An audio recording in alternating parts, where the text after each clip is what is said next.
في واقع اجتماعي اقتصادي بالبلدان العربية، لا سيما البلدان غير النفطية، وهو عبارة عن تنامي المديونية أي الدين العام بشكل كبير.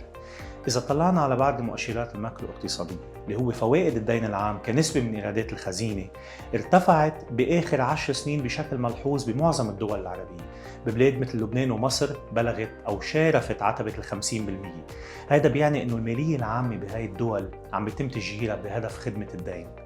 الإشكالية الأساسية بهذا الموضوع هو إنه المديونية عم تجي على حساب الإنفاق الاجتماعي والخدمات الأساسية مثل التعليم والتغطية الصحية والعمل اللائق وغيرها من مقتضيات التنمية المستدامة ومكافحة تغير المناخ.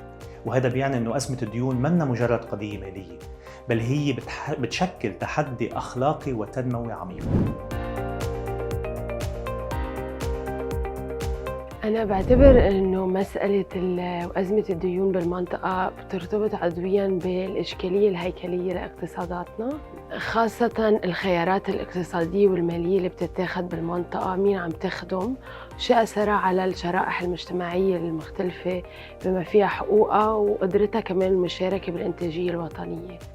هيدي الأزمة وحاجتنا لسد العجز المترتب عن هالأزمة بيفرض على الدول العربية إنه بطريقة متزايدة تعتمد على التدفقات المالية من الأسواق العالمية، وهيدا بحد ذاته بعرضها للمخاطر اللي ممكن تنتج عن تقلبات بهيدي الأسواق المالية العالمية. نحن بحاجة إنه ننتبه وين موقعنا بمنظومة التجارة العالمية، واللي هو مسألة مرتبطة بنوعية القطاعات الإنتاجية بدولنا. لما تتردى القدرات الإنتاجية بيتردى موقعنا بمنظومة التجارة الدولية، وبالتالي بيزيد العجز تبع دولنا، وبالتالي بيزيد حاجتنا لهذه التدفقات والأسواق المالية الدولية. وهيدي مثل حلقة من المخاطر اللي بتؤدي لتراكم الديون وإشكالية الديون المزمنة بدولنا.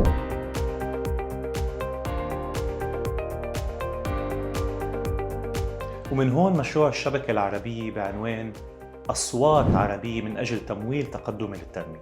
وهذا المشروع بيسعى لتعميق النقاش حول مسألة الديون السيادية بأوساط المجتمع المدني بالمنطقة وغيره من أصحاب المصلحة ذات الصلة.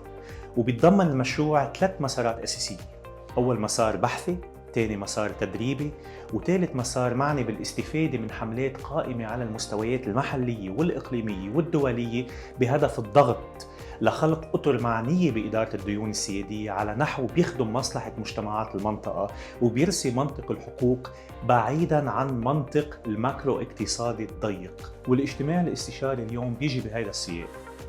الهدف منه هو إرشاد تنفيذ المشروع من خلال أمرين.